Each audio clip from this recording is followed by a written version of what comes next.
STAKK Nation, Crypto Warriors, are you guys ready? Happy Monday morning to you guys. We are at it again. President is not here today. He's got to handle some business, so it's gonna be all double O for you guys today. Hope you guys can hear me. You can see me clearly. Let me know. Give me some feedback. I see Reno Gamble in the house. Sip my coffee and butter my bread. In the meantime, yes, getting ready for y'all. Thank you for joining. Just gonna wait a few minutes here to see people join in. Today, we're gonna be talking about globalization, hot topic, and Bitcoin. How does those two work together? Yup, how you guys liking my hat, man? I'm over here trying to look like prison. It's all about that hat, man, that it factor. Yep, let's have you guys join here.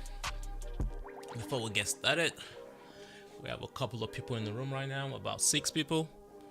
I'll give you guys a minute more and then we can get started here. Today we're talking about globalization and Bitcoin.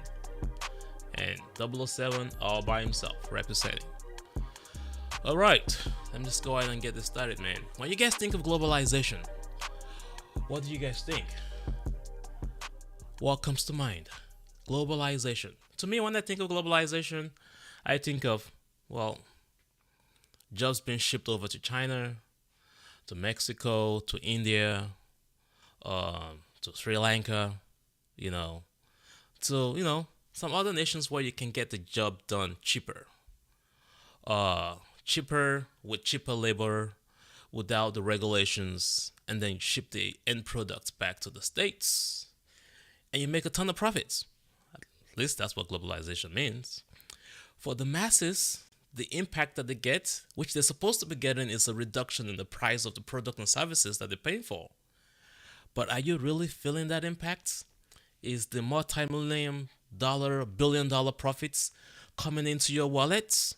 Because I think that's what you guys said you voted for.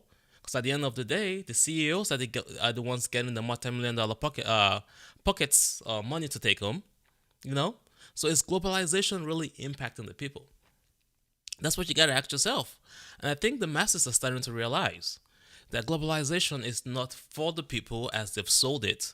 That is just for the corporations to make a lot more money and avoid paying taxes, which at the end of the day, you now have to make up the taxes that have been lost, which your taxes been increased, and they are not paying taxes.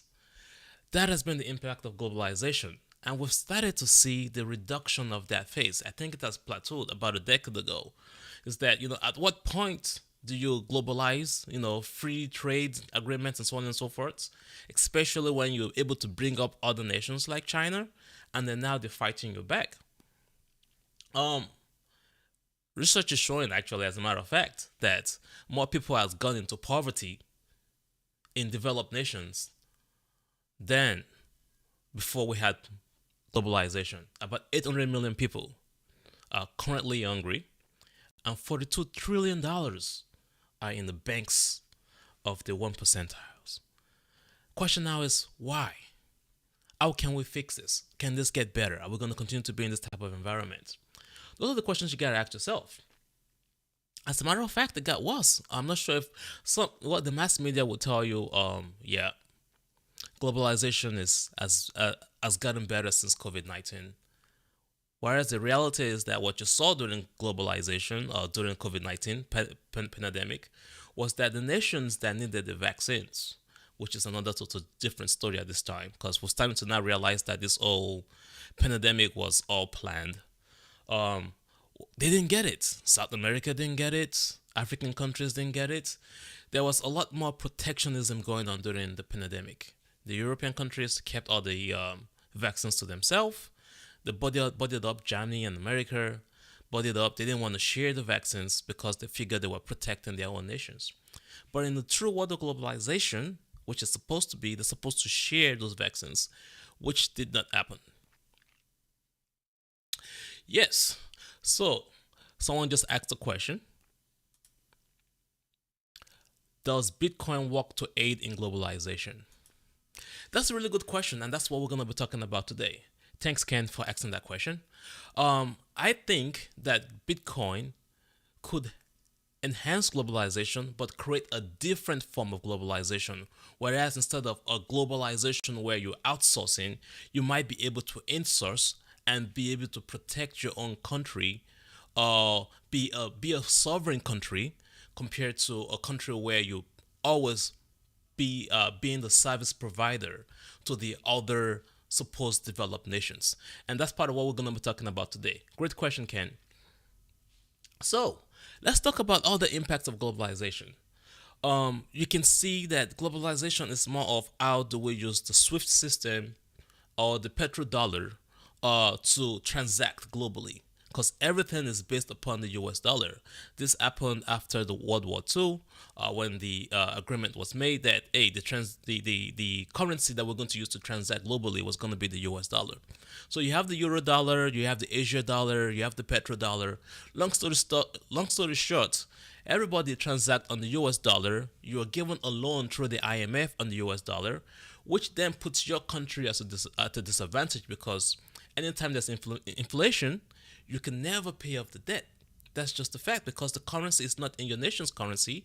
So if there's inflation, you cannot catch up, whereas your country is the one providing the resources. So a good example would be what happened in Sri Lanka. Even worse, during the which we still have going on right now, the Ukraine-Russia war, which is the war of cousins, literally. I don't know why they're trying to get the rest of the world involved in it. It's just two cousins fighting each other, but at the end of the day, I guess we have to print out more money to allow them to fight each other. This is still what, second, third time cousins are fighting, and they're trying to get the rest of the world involved in it. We don't need that kind of war. Anyway, I'm not saying I don't support Ukraine or I don't support Russia. It's just facts.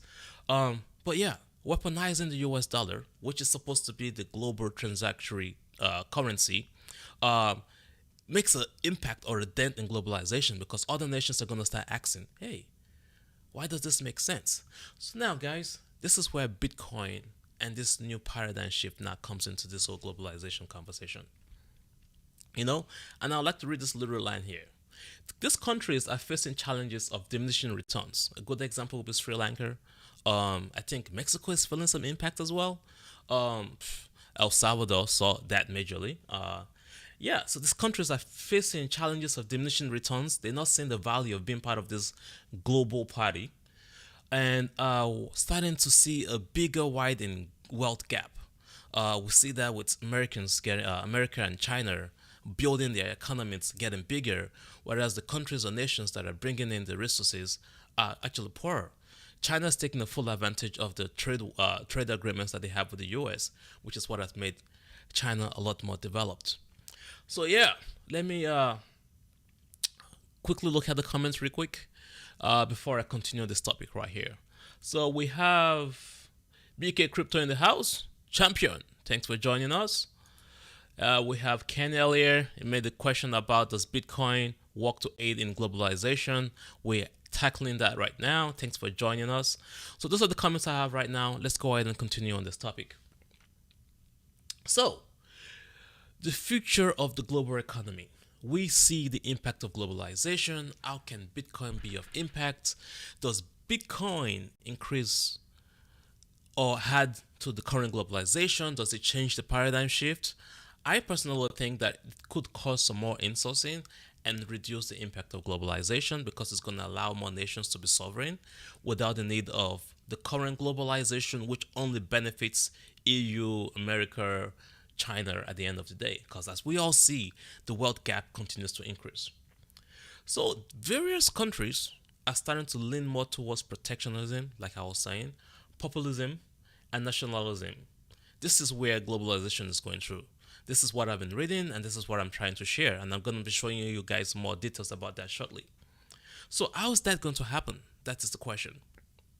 Well, we all know about ChatGPT, artificial intelligence. 5G got pushed back really hard before COVID 19. That is just going to allow us to transmit and transfer data much, much faster, much more efficiently. We have IoT, Internet of Things. The question now is, who do you trust with your information? If your fridge, your microwave, your vacuum is connected to the internet, who has all that information? You guys already know what Google is doing with their cameras, which is connected to your TV, connected to your doorbell, and so on and so forth. You gotta ask yourself those questions. Why are you trusting these entities with your private information? And then, of course, we have blockchains, and we see the impact that Bitcoin is making in terms of transaction and the whole monetary system. So this is why we're saying that we see a paradigm shift in globalization. But at the end of the day, when you look at these major technologies like artificial intelligence, 5G. By the way, let me show you some trends on 5G really quickly. 5G on the other end. Quick share of my screen here. I'm sure you guys can see it. Um, Potential trends in 5G. This is from PwC. Great company. They do a lot of accounting for the entire world. Artificial intelligence. Um, I think this, if you're not invested in artificial intelligence outside of Bitcoin, you should probably start considering that because it's going to make a major impact. You see about $15.7 trillion potential contribution to the global economy. How is that going to happen? It's going to happen because it's going to be full on automation, artificial intelligence doing jobs for people 24/7 without you and I having to even worry about it. Bitcoin, for example, is a good example of that as well because no banks is shut. Banks shut down on Saturdays and Sundays. Bitcoin is open 24/7. Um, Look at that. That's already creating some more efficiencies. About 26% boosting GDP. We can already see that, and it's going to start to increase even more.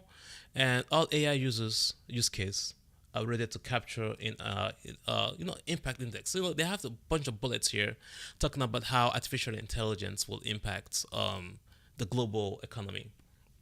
As a matter of fact, if you're a software engineer, we already know what ChatGPT is doing. Literally writes the code for you. If you're a data analyst, artificial intelligence can do that much faster. We see what's going on with journalism, advertising. Artificial intelligence can literally write entire articles for people. All you have to do is reduce. So instead of having a staff of 10 or 20 people, maybe you only need a staff of 2 people. Instead of you outsourcing your job out to the rest of the world, you can do it in-source with less people, therefore saving you costs. So we can see some impact in India, in China, where all these jobs have been outsourced to. If you're a teacher, maybe artificial intelligence can even replace that. It's been done already right now.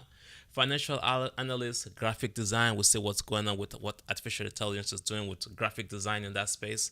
Accounting, customer service agents, we already see what AI is doing while you can chat online with a bot and it can answer your question. So at the end of the day, we have this paradigm shift, but at the bottom of it all is blockchains. I think blockchains like Bitcoin is the critical infrastructure that brings all of this together. Why do I say that? I really do think that at the core of all this technology is the issue of trust, right? If you have artificial intelligence and you have 5G and you have Internet of Things, question is my data, right? Where am I storing my data? Who do I trust to store my data? And as we all know, we humans are greedy. Humans are greedy. And what we've seen over time is that we've given the government our trust, and the governments have abused it. We've given organizations like Facebook and Google our trust, and guess what? They abused it as well. So, how do we fix this? And I think Bitcoin is here to fix that. As the global world, let me go ahead and switch back. As the global world switches to understand that globalization can be done in source without necessarily going outward, and you can still interact with the rest of the world with IoT or 5G technology or IPv6, name it. You can do that without necessarily shipping your GDP or your labor force outside of the country with these new technologies. Question now is, how do we do that more effectively? And I think this is where Bitcoin comes in. It fixes the issue of trust, which is the biggest issue that we have right now with the globalization theory or paradigm. And this is where Bitcoin now comes into play. Instead of you trusting governments or trusting people or trusting trade agreements, you can literally just trust mathematics. It's that simple. You implement Bitcoin and you can quickly right away start making major changes, actually much more trustworthy interactions globally without the currency wars or the current wars that we keep finding ourselves in. Who do you trust with your freedom? Who do you trust with your information? Because these technologies are coming in very fast. Artificial intelligence, 5G is already implemented, IPv6 is going to allow you to have access to more IPs. The list goes on. And this is where Bitcoin really comes into play. I'm going to allow me to read through my notes here really quickly so I can make it a lot much clearer without me just rambling away, right?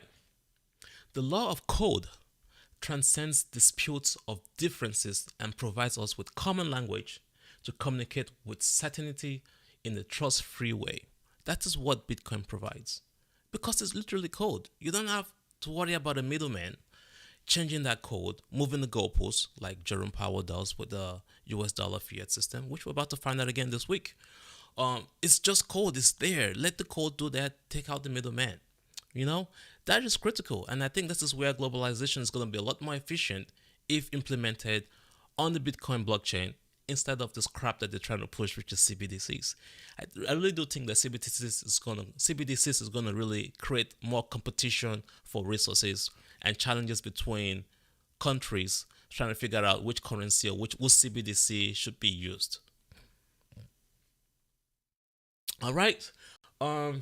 Now, let's go a little bit further into how Bitcoin can make an impact in this future of globalization. I do think globalization is still going to be here, but instead of outsourcing, it's a lot more insourcing, but then we can transact with one another without necessarily using one person's currency as a control tool or a power tool to take advantage of others. That is where I see Bitcoin coming into this action. All right, so how does this happen? Number one, the ownership and transaction of assets would no longer need to be validated by a trusted third party, therefore providing solutions for global uncertainty, providing globally an ability for us to operate with one another without the issue of trust. That's number one advantage of Bitcoin right there. It's not an Ethereum-based blockchain where it's still controlled by one person or some country, or CBDC that is still controlled by one person that then takes advantage of another country's resource. Bitcoin just creates a neutral playground where we can all transact with one another. Another way that Bitcoin does this is that it's sharply reduced the transaction cost and friction. We already see that with the SWIFT system. I send money to Nigeria all the time. This sucker takes 5 days for the money to get there, and they charge me a ton of money. But on the Bitcoin network, if you're transacting with sats or if you're just using the Lightning network, I can move money, resources, data faster, cheaper, cross borders without the issue of all these transaction fees or payment settlements. I gotta go to another person's bank. So Bitcoin does that. Before I continue to the three last bullets that I have here, let me quickly look at the comments again, and then we'll be back to talking about how Bitcoin changes the new global world order. They want to call it world order. Why not call it Bitcoin standard? Anyway, we have recycling guy here saying, "Gentlemen, good morning." Good morning, the recycling guy. And we have BK Crypto saying, "Don't trust, verify." Exactly. We verify that on the blockchain. It's simple as that. We don't need to trust the banks. We don't need to trust the central bankers. We don't need to trust the government because they're all bought out by the central bankers. You just verify on the blockchain. Simple as that. These are the values that Bitcoin brings to globalization. Do not let them tell you lies that they can do it with the middleman. Middleman has always been the fault, always been the issue. Go and ask the Romans, they'll tell you what happened. All right. Third on my list is that Bitcoin would bolster asset liquidity while lowering barriers of entry for the unbacked. You can hack Nigerians this with the whole issue with the e-naira. It basically allows you to be able to transact globally, have access to your own value. Liquidity is there because it's just everybody trading with one another without some middleman trying to limit who access what and whom. You know, that's another answer right there. I already mentioned this, but let's look at it from a different angle. You want to borrow money, there's no need for a middleman to say, I want to verify your credit, or if you cannot verify your credit. As we see more smart contracts come into the Bitcoin network, it's just a simple verification on the blockchain. Okay, you want to loan somebody, we know that the person took the loan. There's no need for the middleman to verify that. If you're a country and you need to transact or take a loan from another country, you can do that straight on the blockchain. And smart contracts will allow you to create that without the old inflationary or deflationary impact that does not allow nations to pay back their debt. This is another solution, folks. This is what Bitcoin can do for the global community instead of us allowing them or allowing the mass media to sell the old middleman equation that have never solved our problem, that has always taken us to war. Now, here's my last bullet. Bitcoin provides real time. See how we're sitting out here waiting for CPI data, waiting for economic data or job data, and we have to wait for the god of fiat to come and tell us what's going to do with the interest rates. On the Bitcoin network, it's live. It's literally happening right there on the blockchain. We, the people, can know where the economy is going instead of waiting for somebody to manipulate the data or change the calculations of what is inflation, what's recession, and so on and so forth. It's right on the blockchain. People might say, oh, it's a security issue. No, it's not a security issue. I don't think it's a matter of national security if your economy is working fine. It just means that the competitor needs to get their hack right. So it's real time, socioeconomics, and hyper database that allows you to distribute information faster. And it could be done with more privacy through cryptographic algorithms. This is what Bitcoin does. Nobody can go into the ledger and change it or tweak it like we do right now with the fiat system. It's just a fact. It cannot be done. And if you try, hey man, you're just gonna get flagged and you're off to your own blockchain. You're not gonna be on the Bitcoin blockchain. It's that simple. This is the solution that Bitcoin brings to globalization, the future of globalization. It's a future that I think we should all be fighting for, that we can all get better with. I see some comments flying in real quick. Let me quickly jump on that. We have some comments coming in from Reno Gamble. Transparency is an underrated benefit of Bitcoin. Tell them, you know it. Transparency is the best way to govern. I've had some managers. The worst managers I've ever had are those managers that keeps a lot of secrets and don't want to tell you what's going on within the organization. Because if you're transparent with your team or with your staff, they can get a lot more done than when you're lying to them. And right now we've had a lot of governments and leaders that are just lying. The last president lied, the current president is lying. We're tired of liars, man. Full of liars. We have another comment here from the cycling guy. Bitcoin helps facilitate global trade. We just need smarter counterparties that are willing to accept BTC for their goods and services. After that first transaction, people usually see the light. Yes, sir. Yes. I think we need more countries. If you can influence anybody in your day-to-day life, we need a circular Bitcoin network going on.